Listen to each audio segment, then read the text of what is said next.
We've got. Hey, Jerry, that was perfect. That's right. It's new wave switchboard.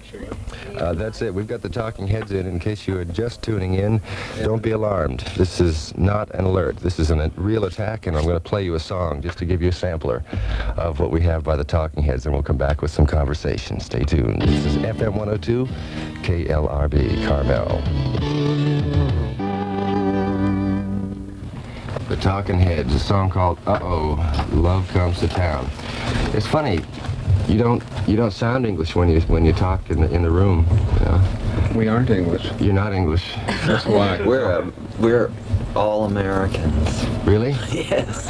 Actually, David over there was born in Scotland, but he was raised in America. Yeah. From the East Coast? Tina's born in California. Jerry's born in Milwaukee. Yeah. You know, we're from all over. Okay, here comes the dumb question. Number one, how'd you get together? What caused the formation of Talking Heads? Oh, we, three of us, the three of us that don't include Jerry, met in college. But we didn't get the band together there. Then it was after we had all finished going to school. Where were you in school together?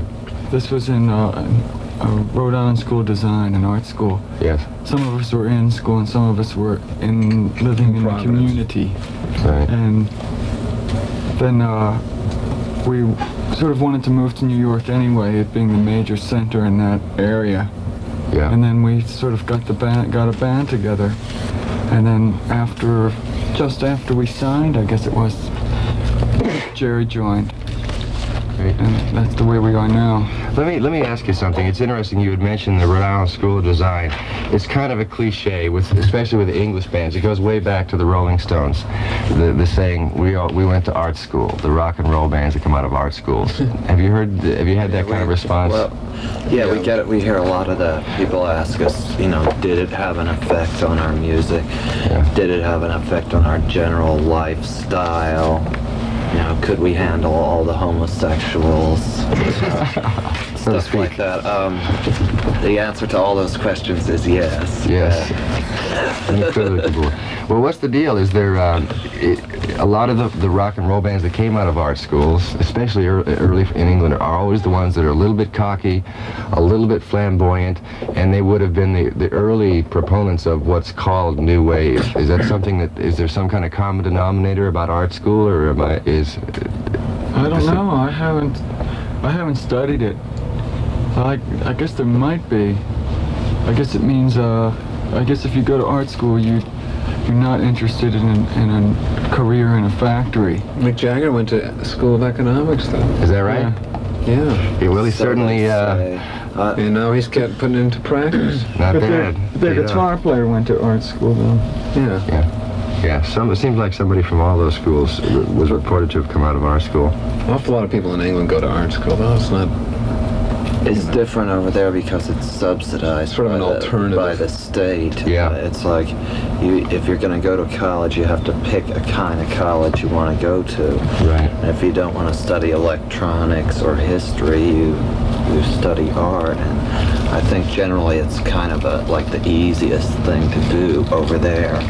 Whereas over here, it's a whole different thing because they're private generally.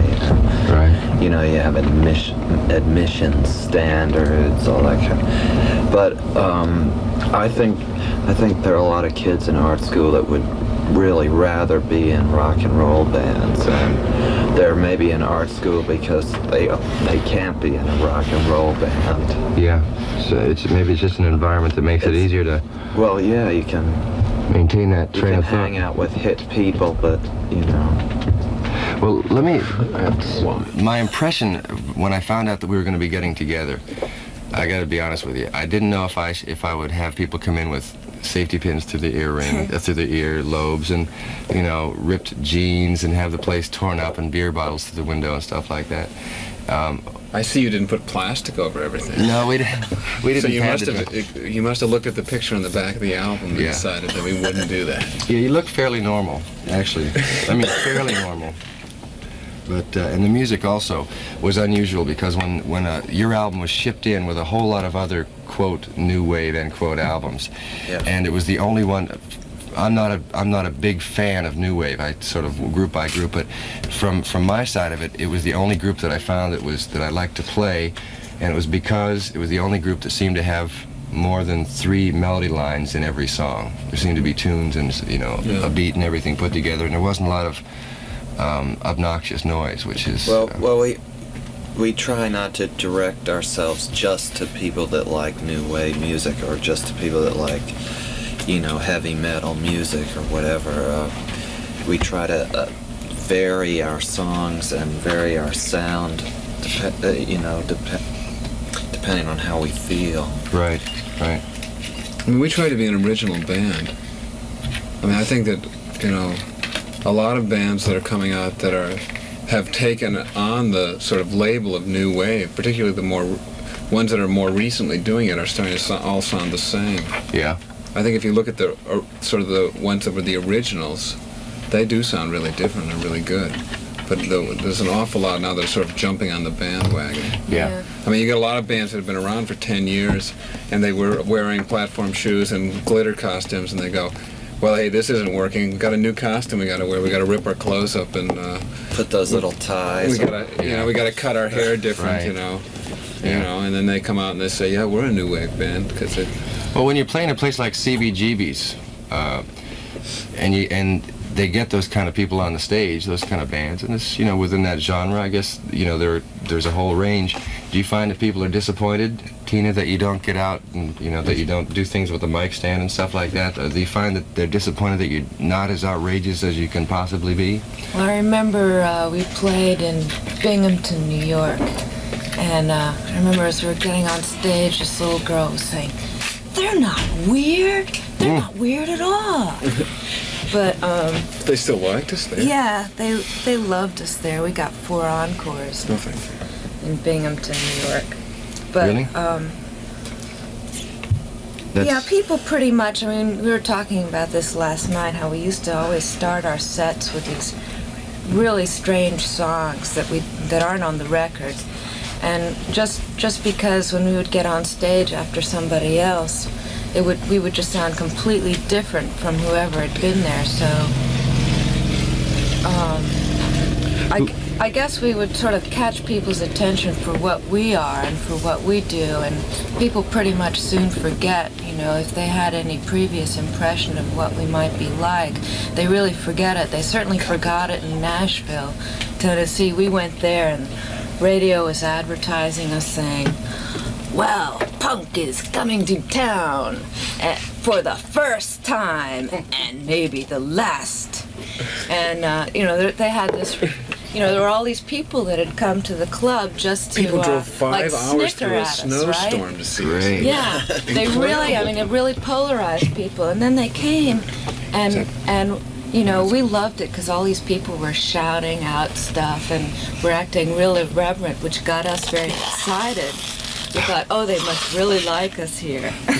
And so we started playing, and it just kept right on up, and by the end of the show, they were just screaming for more. So we really had a lot of fun, and there were musicians there too, so I was real nervous because I hadn't been to Nashville ever. I thought all these before. country musicians were coming out to they were check us watching our out. fingers. They're getting worried. But Yeah, I think the audience was maybe like 60% musicians. musicians and producers. Yeah, Really? producers. How do they react to you? A lot of your They really tempos are liked real it. It's very simple. positive. We weren't, frankly, as Tina said, we were expecting to go over like a Led Zeppelin. Right. But we didn't. It worked out great. They liked it. I think in England, Especially, there was this drummer, excuse me, but there's this drummer from some famous country band. I can't remember which one, but he was wearing a Ramones t-shirt. So, go ahead, Jim. I was going to say that when we played in Europe and England, we opened in front of the Ramones. I think that it would be there more than anywhere else where people less familiar with us before that we went on, and it would always take a period of adjustment because they expected us to sound like the Ramones, but almost without exception, everyone really liked us over there, and they were very open-minded and really It was really great there, and generally every place in the United States, no matter what the preconceptions are, we generally have gotten audiences very excited. What's the strongest song that you get reaction to? What's the song that really puts them over the edge the most? Well, Psycho Killer, pretty much, because it's different in different towns. Yeah, it really varies. There's not one tune that you know is got them. I would say you can usually count on Psycho Killer to get a rise out of them if all else fails. It's got that title that really attracts attention. Yeah, put it at a place in the set where it's all built up to it. So. Right. Is that the song that you guys get off on playing the most? No, not at all. No, we get off on all of We don't. them, We just think of it as one more song. It's I think it varies from night to night. One night, one song seems to stand out. If we're in and the next night, Chicago, it's the blues songs that we.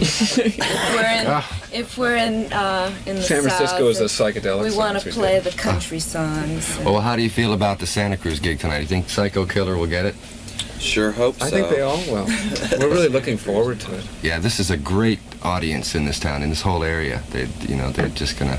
In fact, it's by no coincidence, my radio friends, that we have a song queued up for you right now by the Talking Heads called Psycho Killer.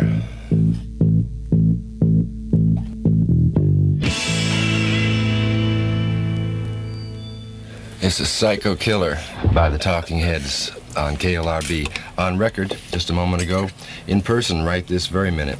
We're talking to them. They're going to be playing a performance tonight in Santa Cruz. Let me catch you up here. Sponsored by Cymbeline Records and Kresge College. It's at the Kresge Town Hall on the UC campus. It's going to be 9 tonight, 9 o'clock, December 4th.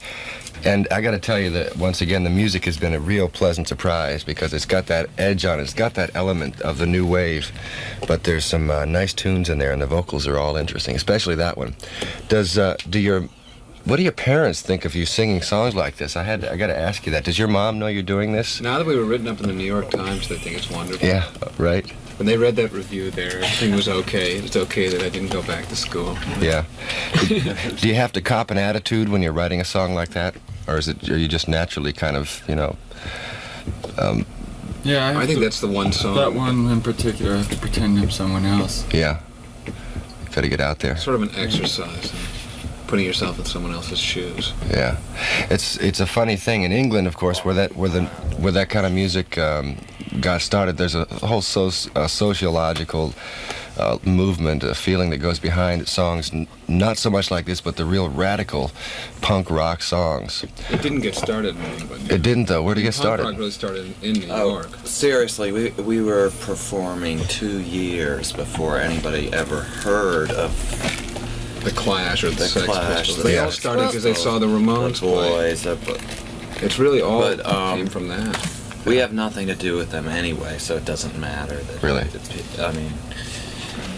Well, what? And all their believe politics me, their is influenced politics by reggae, because reggae is really big over in England, and I think the kids really picked up on the reggae politics in the songs and really liked it, and so when they saw the Ramones and craved that really fast, loud music, and put angry the two together. Yeah. Well, what's when you people came together to form a band, did you all have musical ideas that you could, let's say, that you could pinpoint down to different artists that you liked in common, that caused you to make this kind of music before punk rock was happening? I think we have pretty varied tastes in each member. I think there was a lot of things that we didn't like, that we wanted to avoid. There was a lot of that, like the big concerts and costumes and super decadent flash type stuff. all that sort of thing. We felt like we'd seen an awful lot of that, and we weren't getting very excited by it anymore. So we thought, and we couldn't quite put our finger on exactly what we did want to be, but we sort of, by process of elimination, we arrived at what we are. And against more and more, we're starting to find out what we are about. Sound, the sound develops out of songs, I think. If you write a particular song, then that leads you in a direction because you have a way that you want that song to sound. And that's how you find the way you could sound. How do you, another dumb question, but maybe it'll be pertinent, we'll see. How do you put together a song? How does it work? Does somebody sit down and write it and then bring it to the David group? comes to the band with sort of a kernel of the song, which is in some cases more developed than others and some less, and then we just take it from there. Does he say boom, chicka boom, or does he say here's the words and here's an idea? How does it? He usually has his guitar part and the words pretty well worked out. And some sort of idea of the way it should feel. Yeah. The texture of the song. So David, you're writing most of the tunes then? Yeah. I was going to play Play the book I read. the book I read. Yeah. Okay. That's a good one. We've got Talking Heads fans that have been calling up the station for, well, it's been about 5 days now since we nailed down this interview. And a lot of people want to have a lot of different... Yeah. Do they have questions? Yeah, we've covered a lot of them. And some of them I don't think we could ask sort of over the airways, but... Really? There are... Maybe Girls sort in of Santa the reasons Cruz. behind Who Is It? What a song. I've never heard a song like that before. Oh, I can explain that. Should I just say that now? Yeah, love it. I was taking a nap, and I wanted to write a love song and be as direct as I could be, and eliminate sort of all the metaphors and things. Like, like people say, your love is like a something on a whatever. Yeah. And so I thought I'd just be real direct. And so I thought, now the challenge is if I can be that direct and still make it sound like it's sincere and sung with feeling. And I think I could, it sort of does it, but I guess some people find it a little surprising. Now, which song is that?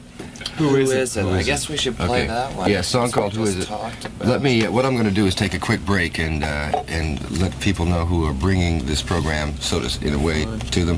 Take about 2.5 minutes, radio friends, and we'll come back with that song we were just talking about. Who Is It? Your basic, stripped down, streamlined, Talking Heads rock and roll song. This is FM 102, KLRB. Thank you for coming in once again. Oh, great. How can you justify letting the form be called new wave? It's more like fresh wave, isn't it? It's really not new. A lot of your stuff, especially the guitar section, the rhythm sections, are delightful. And in the back of my head, I can hear a lot of the very early rock and roll, a lot of this the Memphis sound. There's no denying we were influenced by all of that. Yeah. You know? It's just that we try to put the songs together in a way that it might be, you might think of it as being new and a different approach from the way any other band has ever done it, but we've been influenced by everybody. Right. We never sat down though and said we want to sound like Wishbone Ash or we want to sound like Iggy. Right. Especially. Yeah. You know what I mean? Yes. We always just sort of tried to... Originally, David and I were in this group before the Talking Heads where we would do cover songs all the time, but they always sounded like a lot of times I think people didn't even recognize them. Yeah. Because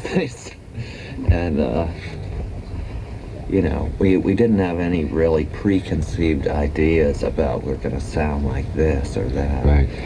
Well, does anyone here in this room venture to forecast what's going to happen with this wave? What might happen after that? Well, go ahead. I would say by February of this year, you'll be seeing in the Coca-Cola commercials and Pepsi commercials, you know, how they have a little bit of Nashville, a little bit of LA, a little bit of New York, a little bit of Philly soul, you know, and then you'll see a little bit of punk rock, and you'll have all these kids in chains and leather drinking Gucci Pepsi chains and leather. dog collars and stuff. Yeah. And Vaseline all over. Great. You think eventually then the old folks will get to do it? Andy Williams will do his own kind of soft core version on the Carol Burnett show. I don't know, I can't imagine Andy Williams in a hefty bag. It's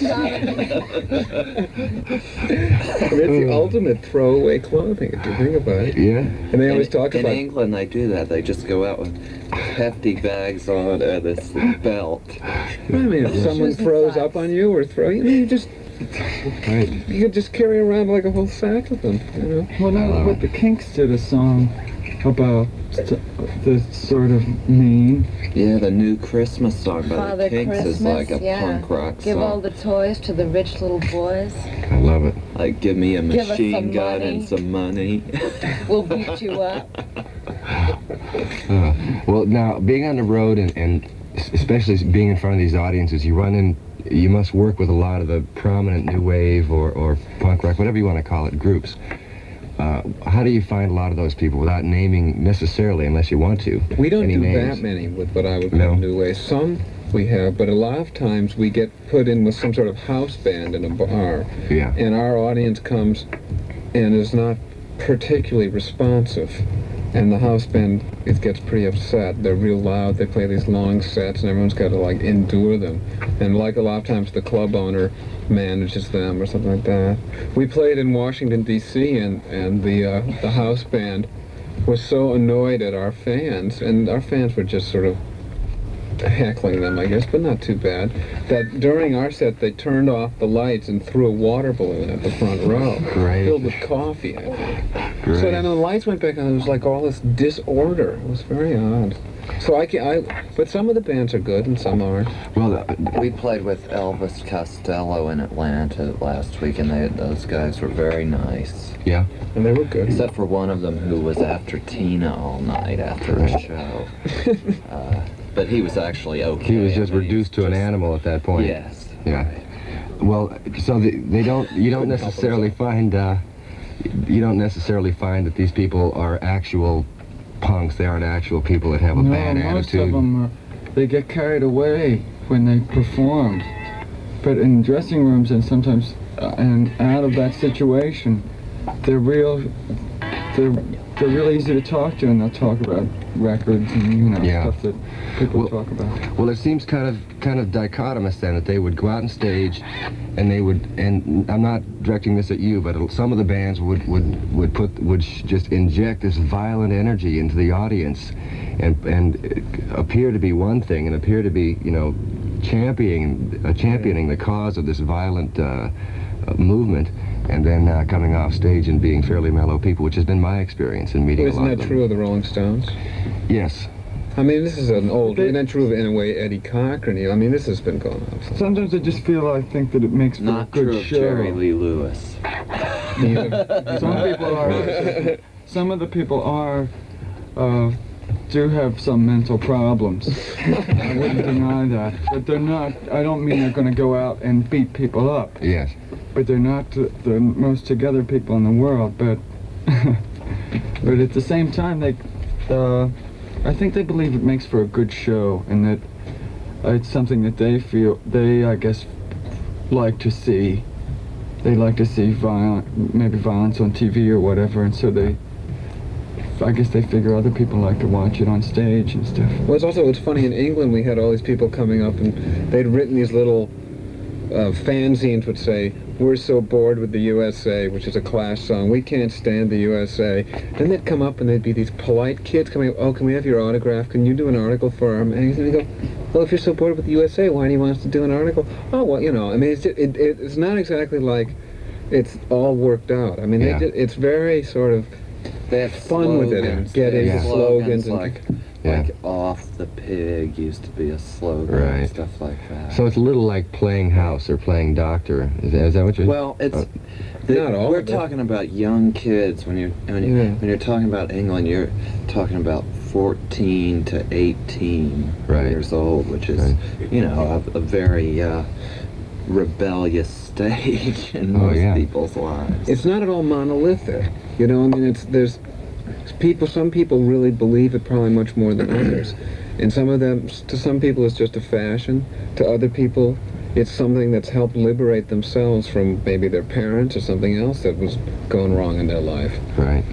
But it isn't everything that it's been cracked up to be, as far as the media goes. It's not all this one thing of a lot of violent people and everyone turning everything upside down and liking to be hit and liking pain. Even in New York at CBGB's, for a long time it was the same people every night. You'd have all these photographers coming down and take pictures of the punk rockers, but they were taking pictures of the same people every night. It wasn't like a different crowd each night. It was just regular customers. Yeah. What was that like? What was the CBGB's is for anyone who follows the new wave music is kind of legendary in a way. That's where you got your first recording off and first got recognized. Yeah. By the way, you were the only group, I think, to get pulled off of that record here at KLRB and get played, and nobody knew who the hell you were. We weren't on that record. We did do a there was a special. There was some kind of a sampler or a special. That was a Sire sampler. But there was an album, a live album made at CBGB's, which we did not appear on. Right. Although Except on the cover. They put our picture on the back cover, but we weren't on it. But we couldn't tell anyway because the photograph was so out of focus. It's got to be. You got that blurred. It's nice. I mean, they opened up and they gave unrecorded bands a chance to play, and they didn't require that you had to fill the place. They said if you draw 10 people, that's the money you're going to get, but we're not going to tell you got to get lost. If we think you're a halfway decent group and you got something to offer, we'll let you play, and maybe more people are going to come and stuff eventually, and that's what happened. More people came to check out different bands and stuff. Did they take care of you? Did the club owner take care of you when he saw that you had a draw? I mean, in a way, the You fact get that the door. the fact, so That's the how it fact that works. they did that was great. It wasn't so much that they were benevolent or anything, but they just weren't exploitative. Right. They got all the money at the bar, and they were, making a killing after a while, and Hilly, now is, managing bands and stuff like that. But, he wasn't, particularly manipulative or exploitative. Like, I think if you want to create a scene like that, you could, just by sort of commandeering a club with an owner that you get along with, who's like the nice landlord. Yeah.